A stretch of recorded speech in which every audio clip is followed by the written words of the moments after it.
Hello and welcome to episode 717 of the Our Lady of Fatima podcast. It is my pleasure to be with you this afternoon.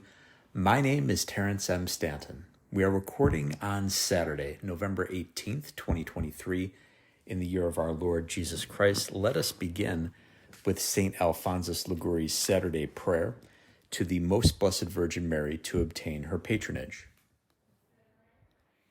O my most holy Mother, I see the graces which thou hast obtained for me, and I see the ingratitude of which I have been guilty towards thee. An ungrateful soul is no longer worthy of favors, but I will not on this account distrust thy mercy, which is greater than my ingratitude. O my great advocate, pity me. Thou dispensest all the graces which God grants to us miserable creatures, and for this purpose he has made thee so powerful, so rich, and so benign. He has done so that thou mightest succor us in our miseries. Ah, Mother of Mercy, leave me not in my poverty. Thou art the advocate of the most miserable and guilty criminals who have recourse to thee. Defend me also, who recommend myself to thee.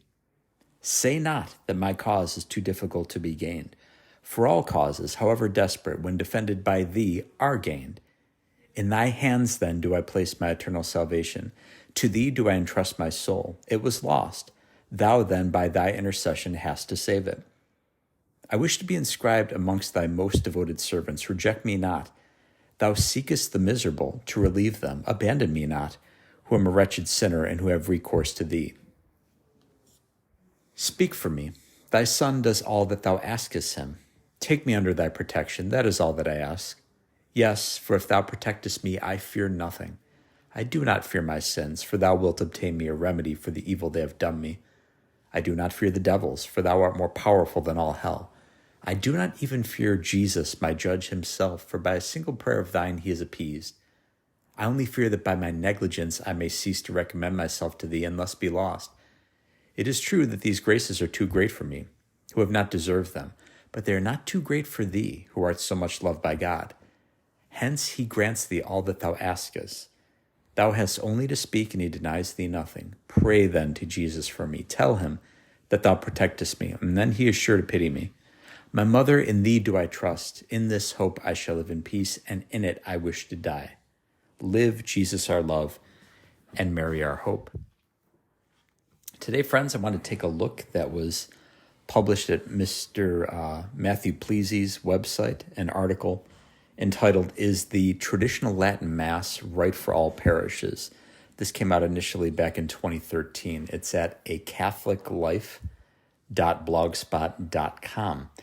And Mr. Pleasy begins by saying, we all too often hear the argument that the Novus Ordo Mass is needed in our world to make the Mass accessible to the common man.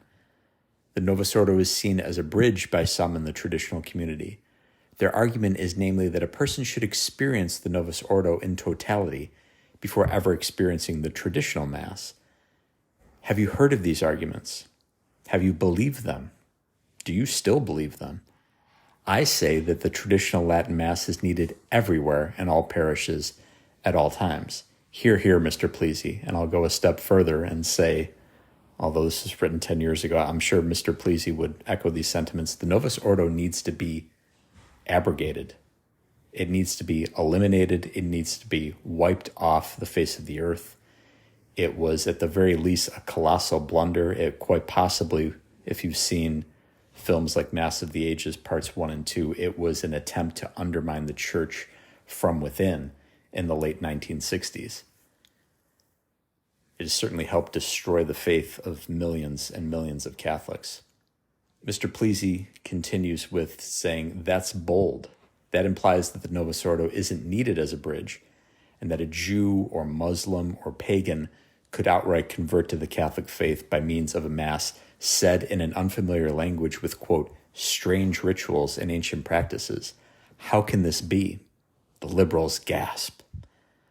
We first need to consider the effect of the Vatican II changes on the liturgy and on the life of the Church. When we live in the midst of a problem, the problem does not usually seem as horrid as it is for someone who considers it over a larger content.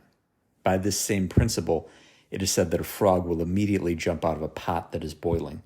But if you put the frog into a pot of cold water and slowly increase the temperature to boiling, then the frog will allow itself to boil alive. In much the same way, those of us born into the disorder of the past 50 years, and we can say since this article was published a decade ago, the past 60 years, if not more, can no longer understand the full and egregious impact of many of the changes. In the winter 2011 edition of the Latin Mass magazine, Mr. Nicholas Postage, that's spelled Postage, in A Moribund Mass and the Catholic Counterculture, does an excellent job of illustrating the problems inherent in the mainstream church, errors that directly affect the assertion that the Novus Ordo is needed as a bridge. I quote from Mr. Postgate: "The place, your typical American parish, not yet blessed by the application of Summorum Pontificum. The time, any Sunday of the year, chances are it's a Sunday of ordinary time, which befits a form of liturgy so ordinary.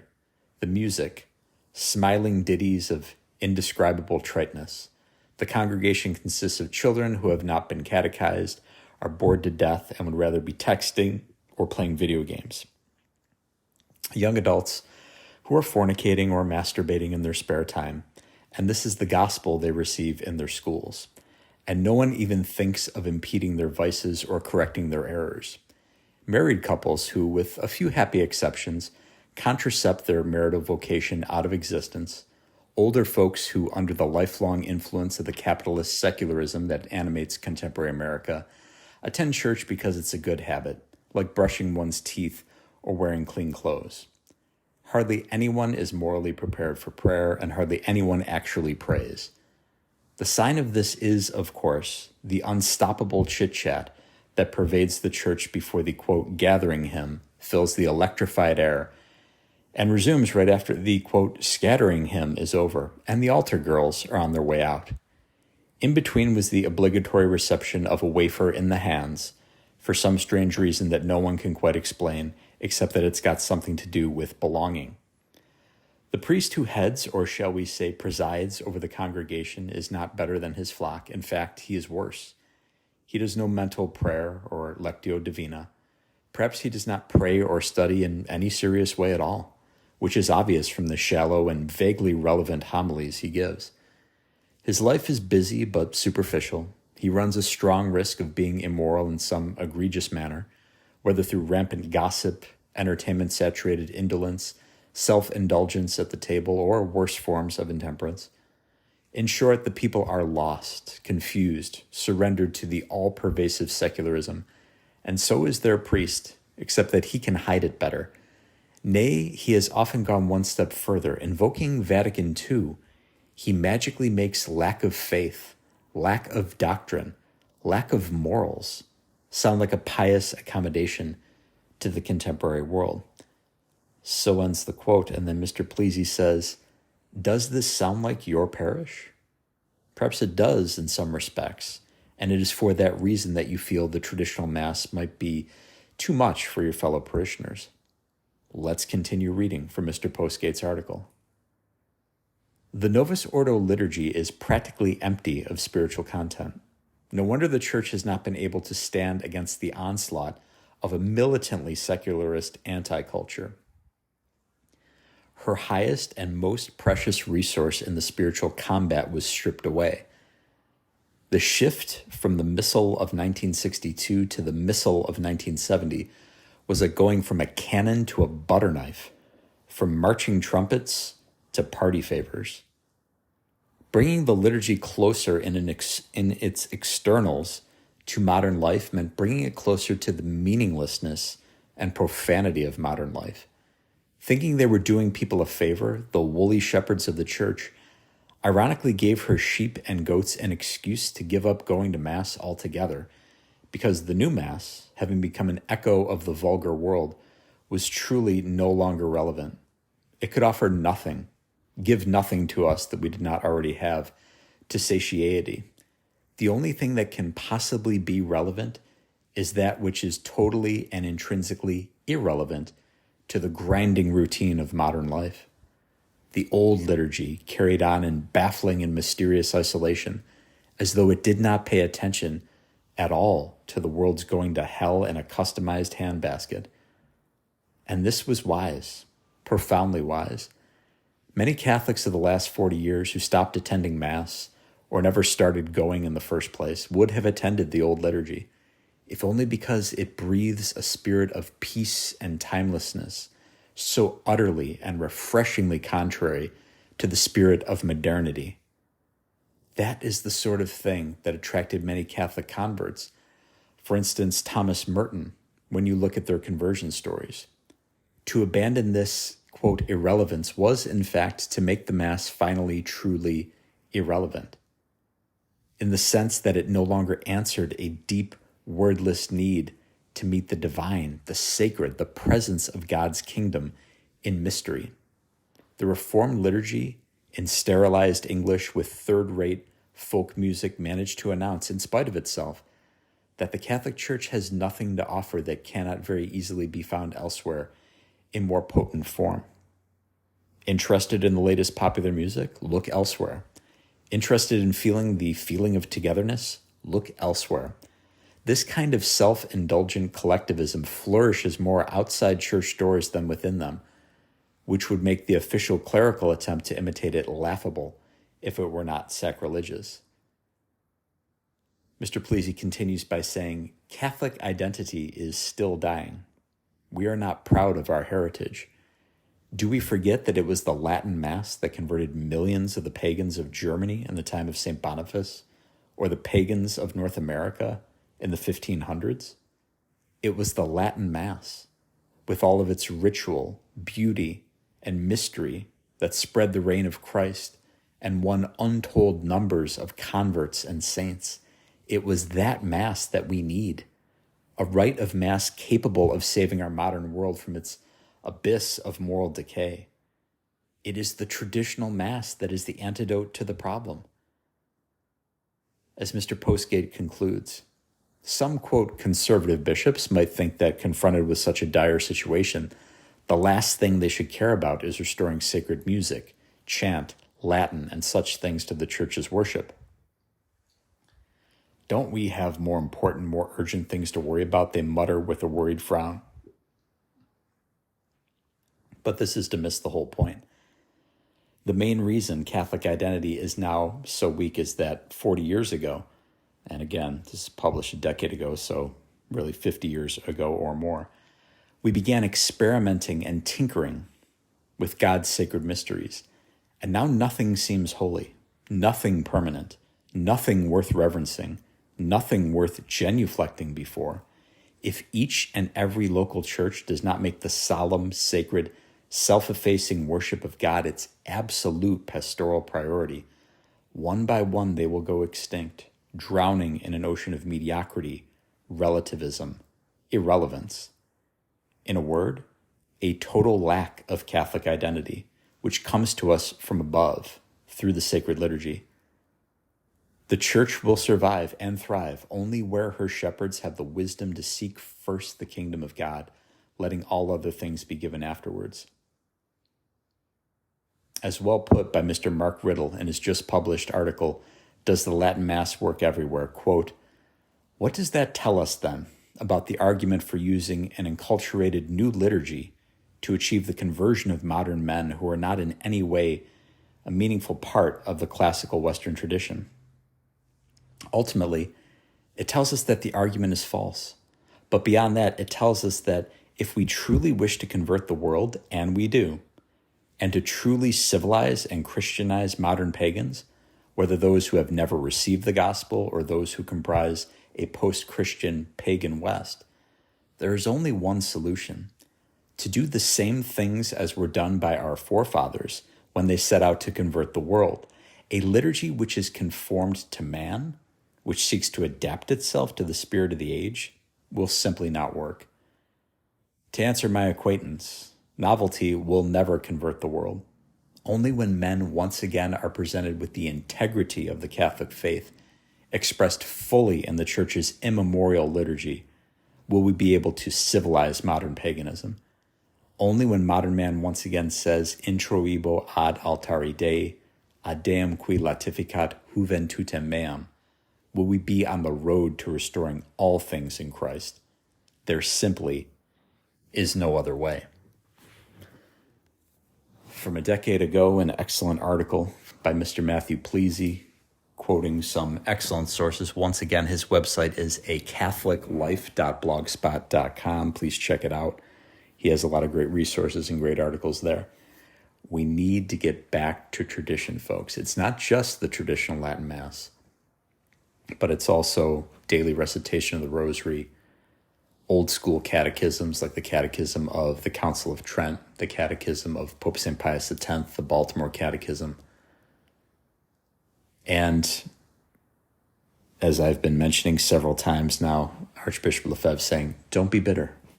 Have joy in your heart because Jesus is our joy. And no one can take your joy away from you. And as much as Pope Francis or other bishops continue to attack the traditional Latin Mass, continue to attack Catholics for having large families, for goodness sake, I mean, it's simply outrageous. And whatever their degree of culpability is that's known only to the Lord, they will never destroy the faith. They will never destroy tradition. God proves his goodness, shows forth his omnipotence by allowing the evil that men do in order to draw a greater good from it.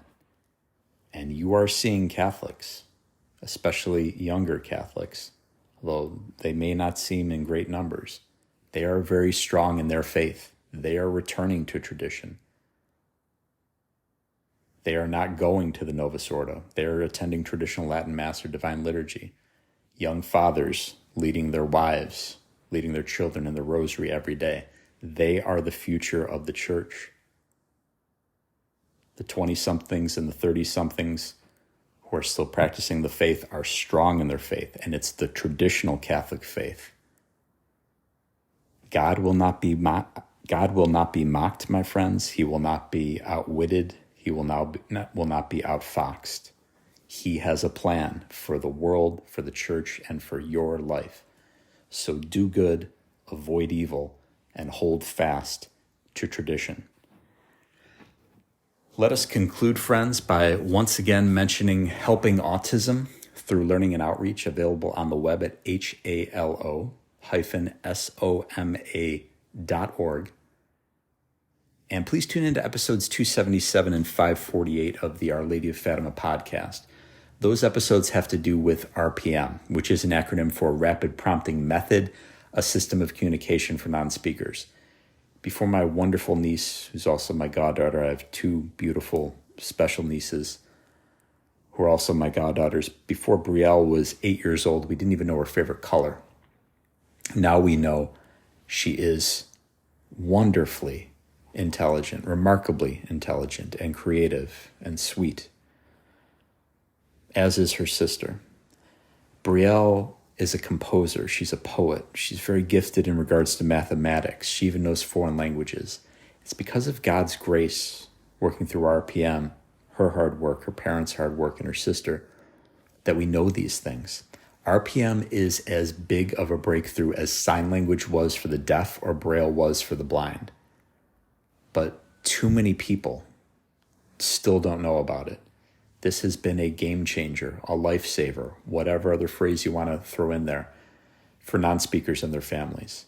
So please get that information out there because communication is a human right. Imagine how depressed and frustrated you would be if you were unable to communicate with your friends and family. What a horrible situation. And what a great gift RPM has been to so many families. So once again, please spread the word. halo-soma.org and episodes 277 and 548 of the Our Lady of Fatima podcast. Thank you so much for listening. Please tune in again tomorrow.